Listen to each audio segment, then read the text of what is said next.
Ashama harka fuunee maatiiwwan koo kan biyya keessaa kan biyya alaa jirtan bakkuma jirtanitti nageenya waaqayyoo isiniif haa baay'atu. Ani obboleettiin teessan nagaa fuudhaa maatiiwwan daraartuuf akkasumas warri maatii naaf hin ta'in maatii naa ta'aadha. Subscribe gochuudhaan gara mana kootii dabalamaadha. Amantaaf kutaadha waliin qoonnu anillee maatiin isinii ta'a. Maatiin naa ta'a isiniin jedha. Akkasumas warri maatii naa taatanii jirtanii guddaa tokko galatoomadha. Kabajaanan isin gaafadha jechuudha. Ingiddee daraartuun har'a maal qabattee dhufte jechuun keessaniin oolu. Wanta ajaa'ibaa isinii qabadhee dhufe yookiin immoo wanta nama gaddisiisu tokko jechuudha. Wanta keessa darbe muddannoodha jechuudha. Wanta na mudate yookiin immoo wanta narra ga'e jechuudha. Isinii qooduu dhufe yookiin immoo isiniif sheer gochuu dhufe jechuudha. Wanta keessa dabartee hin raafatinis hin dagatinis jechuudha. Innaa bakka kaateef bakka itti mucacaattee hin dagatin yoomiyyuu taanan jechuudha. Innaa 2021 wanta na mudate jechuudha dhugaa waaqayyoo. Har'a garuu nan taphadha nan kolfa wanta na mudate jechuudha. Isiniif sheerii gochuun dhufe isiniin jedha obboloota koo. Maaltu si mudatee naan jechuun keessaniin oolu jechuudha. Bara 2021 baay'ee hedduu na dhukkubee ture. Hedduu jechuudha dhaabbadhee deemuu hin danda'uun ture. Har'a kinoo fayyaan qaba nan kolfa nan taphadha. Dhugaa waan isa yaadadhe garuu keessi koo baay'ee tokko dhibbata jechuudha. Bara 2021 baay'ee tokko na dhukkubee jechuudha. Deemuu hin danda'u harka na qabanii naan deemu. Maaliif dhukkubbiin keetis naan jechuun keessaniin oolu. Dhukkubee onnee tan qaba jechuudha. Lapheen na dhukkubaa ture. Akkasumas dhiiga hin qabuun ture. Lansantii jaamoo akkas qofan qabaa. Deemuu hin danda'u jechuudha. Ejji koo kun narratti daddaalachaaye jechuudha. Ammumarree dhiiga badaa hin qabu. Akkasisin hin jedhu obboloota koo kun ejji koo jalatti gugurraachee jira jechuudha. Wayin immoo akkasiin beeksisa. Dhiigaa hanqina dhiigaa hin qaba jechuudha. Hanqina dhiigaa hedduun qaba. Hedduu tokko na dhukkubee ture dhugaa. Hedduu tokko jechuudha ammana kan hin jedhamne deemuu hin danda'u oduun karaa deemuu jechuudha. Suuqii wayiin deemaan ture asfaaltii irratti lafa dha'ee jechuudha. Lafa dha'ee garuu yeroo lafa dha'uu san of hin beeku waan nama tolla qabee kana makiina nan ajjeesini yookiin immoo hoggaan lafa dha'uu san waan takka of hin beeku dhugaa rabbii garuu namni na qabee manatti na galche jechuudha. Nagalchi ergan of targaaggee ergan gattaa'ee samanni keenaan jedhanii manatti nagalchan jechuudha. Lafa na godhanii walla qabaniiti na teessisanii iddoon itti mana koo na gaafatan jechuudha. Irraa fadhee maali? Na akkasisin hin jedha obboloota koo. Dhugaa maaliif yaadatti naan jechuun keessaniin oolu har'a? Maaliif yaadatti kana naan jechuun keessaniin oolu? Sababni ani yaadadhee fi galata rabbii galata waaqayyoo. Har'a kinoo gammachuudhaan kara biyya kootii galuufan jechuudha. Torban lamaan booda kara biyya kootiin gala jechuudha. Isinumaaf irree caarra koo kana isiniif haa kennu jechuun jaaladha. Maaliif fayyin isa yaadadhe gizee sanii imbaasii deemeen ture jechuudha. Waraqata eenyummaa hin qabuani. Imbaasiin kuni ni qorra baay'ee dhugaa. Imbaasiin kuni na gargaaree akka akimii na geessu yookiin na gargaaru fan akimii isaan bira deeme malee akka biyyatti na galchaniif miti. Kazaa imbaasiin maallaa godhe isinitti fakkaate biyyatti gali naan jedhan. Gali biyyatti naan jedhan hin galuun jedheen dhugaa rabbii. Namni hin galu jedhu ni jira. Dhuna dhukkubuu bari biyyatti si galchina si gargaarree naan jedhan. Biyyatti si galchina si gargaarree akimii si gargaaru naan jedhan. Na akkamsiisaa hin jedheen akimiin manna akimii wanti hin jira jechuudha. Akimiin guddaan tokko Kuwait hospitaal Kuwait jedhama. Dubaay keessa warri jirtan ni beektu. Hospitaalii Kuwait jedhama. Achi jechuudha akimii guddaadha inni. Akka achitti na akkamsiisafan isaan bira deeme jechuudha. Isaan garuu maalla godhe hin baasanii biyyatti gali naan jedhan dhugaa. Ani hin galuun jedheen biyyatti du'aan koo haa galu yookiin immoo reeffi koo haa galu malee biyyatti hin galuun jedheen osoo na dhukkubaa jiruu bari namni akkas jedhu ni jira mee itti yaadaa dhugaa. Ana amma gizeen itti yaadee assaabu maaliif ana akkas jedhe gizee sana oduun du'e wayiin jedhe osoo hin du'e du'aa kootti galaa miti hin jedhe. Innaa gali biyyatti gali jennaanii hin galu hin jedheen. Hin galu oo na gargaartanii akkasuma na gargaaraa hin jedheen. Akimii akkana waraqata naa barreessaa akka na gargaartaniin jedheen deemeen ture hin baasedha. Imbaasiin garuu yoo biyyatti galte malee sin gargaaru naan jedhan. Sin gargaaru naan jedhan. Argitanii waan na mudate dhugaa. Ani immoo hin galuun jedheen. Hin galuun biyyatti. Na akkamsiisaa malee hin jedheen. Innaa akkasii sin hin jedhe obboloota koo. Kazaanii qarshii nan qabaan ture reeffan hojii keessaa baay'isanii. Qarshii akka dhubaatitti kuma torban harkaa qabaan ture. Kumni torban sun garuu akkuma kootti dhume jechuudha. Anumarratti dhume jechuudha. Anumarratti dhume dhiiga kana mana hakimii deemee jechuudha. Roolaa warri beektanii jirtu warri Dubaay keessa jirtanii hakimii roolaa achitti deemee akkamame jechuudha. Waraqaa eenyummaa nama hin gaafatu. Paaspoortii qofa si barbaachisa. Achi deemee achitti akkamame jechuudha. Birrii kuma torban sanii ofumarratti fixe jechuudha. Inni naa hanqate. Akkasii sin jedha obboloota koo kanatu na mudate jechuudha. Mudannoon kun yoomiyyuu kan hin dagatamne jechuudha. Yoomiyyuu jechuudha. Hin dagatamu jechuudha dhugaa rabbii. Suura isaa siniif maxxansa jechuudha. Mana hakimii ciisee ture. Torban torbaniin deemeen dhiiga guuttadhaa'uun ture. Dhiiga guuttachaa ture. Ofiifan of kaase garuu inni mul'atu jechuudha. Booda suura siniif maxxansa. Mana hakimii ciisee ture jechuudha. Hin mul'atu dhugaa. Mana hakimii ciisee ture harkarratti bilkoosii naa godhanii jiru. Akkasii kanatu na mudate 2021 hin dagadhu yoomiyyuu jechuudha. Kanan du'uu ka'ee rabbiin kun galateeffadha jechuudha dhugaa. Waaqayyoon galateeffadha. Alaawu sirinaa dhiifama mucaan natti dhufee iddoo na jalaa gale jechuudha. Akkasii sin jedha suura siniif maxxansa booddeedha. Akkas mana hakimii ciisee ture birrii 1700 fixe jechuudha akka Dubaayititti.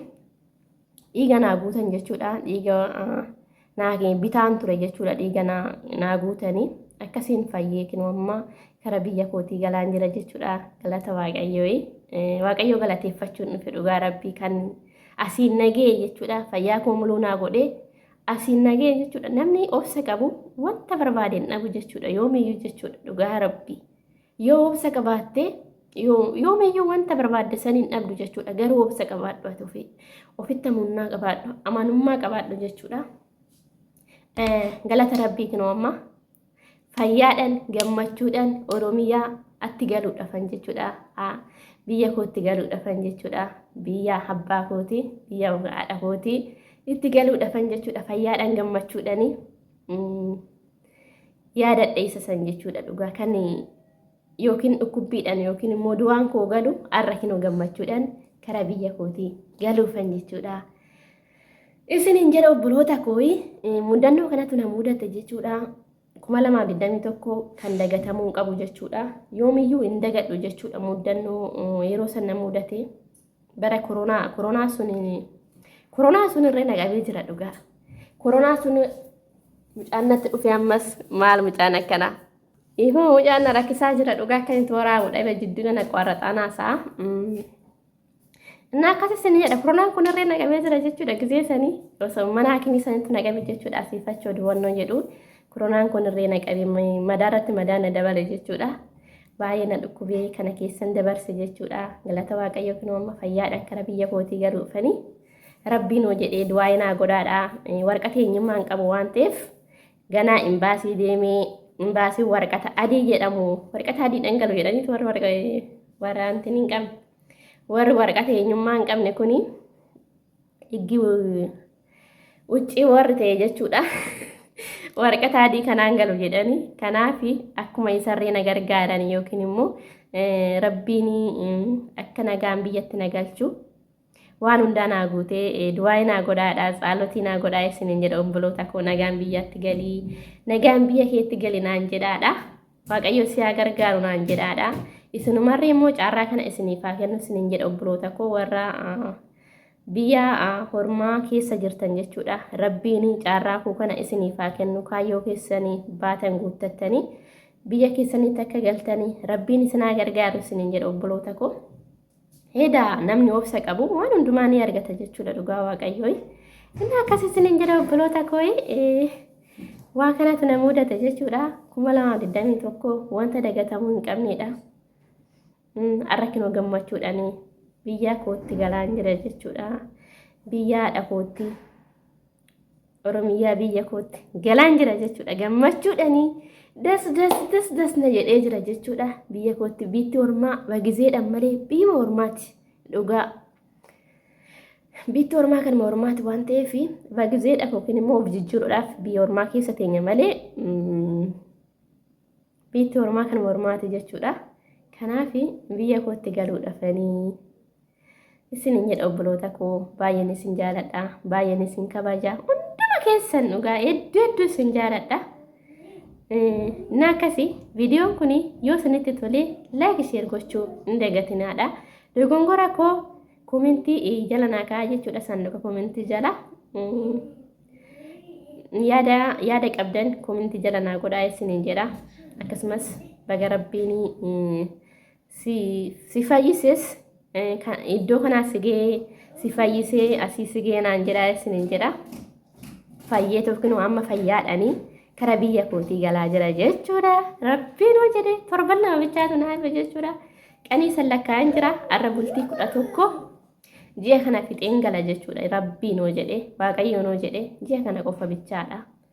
Na akkas isiniin jedha obboloota koo nagaan naa turaa isiniin jedha. Amma viidiyoo biraan walitti deebinutti viidiyoon kanatti aanee dhufu. Viidiyoon kanatti aanee dhufu kan biyya galu ta'a jechuudha. Yeroo giseen qabaadhee viidiyoo isinii waraabee viidiyoon kanatti aanee dhufu nagaatti kan isiniin jedhu ta'a jechuudha. Nagaan naa turaadha. Baay'een isin jaaladha. Hunduma keessan hedduu isin jaaladha. Dhugaa ijoollota yuutuubiidhaan bane hunduma keessanii jechuudha. Miidiyaan kaa waan nama hin barsiifne hin qabu. Hunduma keessan hedduu isin jaaladha dhugaa. Hedduu warri na jibbitanis. Warri na taartanis akkasuma dhiifama naa godhaa isiniin jedha. Gidee nagaan biyya keetti galee naan jedha.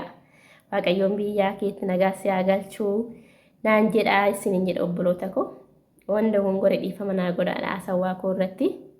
Akkas maaliif gara sossodaachan haasaa? Sossodaachan haasaa dhugaa maaliif akka ta'e naa yuutuub irraa isa badee jira maaliif booda kana irratti hojjechaa hin jiru yuutuub irratti. Yeroo nabe bakka. Gizee galuu kaate kaa madaamintu waan nashiin nama gootu hin qabdu dhugaa mana ijaaramaa kana diigitoo ijaarisiin jechuu dandeessi. Dhugaa mana na qofursiisaa jirti. Gizee galuu kaate maaliif akka siif naaf hin galle hojii namatti baay'isu. Naaka saramni kaamuma bira jirtutti si jaalatu gaafa biraa galuu kaate si jibbu maaliif akka ta'e naaf hin galle dhugaa. Na ajaa'ibdi dhugaa. Amma geesse jechuudha. Nan gala jennaan madaaminti yakinoo. Natti jijjiiramte jechuudha. Mee ani dalaalamiin ishee bira turamu? Inde anas akkoo jireenya na barbaachisa. Inde ishiin jaarsa qabdi. Inde akkas na goote madaaminti yaarmee na dhagaa. Natti jijjiiramte dhugaa. Hojii natti baay'iste. Dhugaa ani hin dubbadhu. Dubbadhu kan ishii dhugaa hin beektu miti kushinaa keessa jechuudha. Kushinaa keessa na qulqulleessaa jirti. Kushinaa kurneessi moo maal jedhama? Kurneessi sanii isa san gadi guuree na saddaa jira kinoo samoona kana. Akkas na goote kaa kinoo maalan godha silaas. Waaqayyoon obsa naa baay'ennu xabaayiidhaan ishii biraa deemuun barbaada gammachuudhaanii. Akkas isiniin jedha obboloota koo. Nagaan naa turaadha. Hedduu isin jaaladha. Hunduma keessanii baay'ee isin jaaladha. Viidiyoo kana yoo isinitti tole like share gochuu hin dagatinaadha. Laakiin keessan na jajjabeessa waan ta'eef akka anuma namaan deemu dhugaa ijoollee wajjin asiifachi kaadha waan ta'eef yuutuubii kee guddachaa hin jiru. Achuma ta'e kinoo subscribe tiyarreedha. Namni yoo mana namaa deeme subscribe yookiin immoo yuutuubiin keessi guddata jechuudha. Ani mana namaan deeme ijoolluma arabaa tan wajjinaan kaadha. Tarii amma gizeen biyyatti gadee wifi gizee fayyadame nootorkiin hoo naa hojjete nan deema jechuudha mana namaa. Rabbiin hoo jedhe jechuudha. Nootorkiin baadiyyaa hin beektu kaa yoo naa hojjete jechuudha.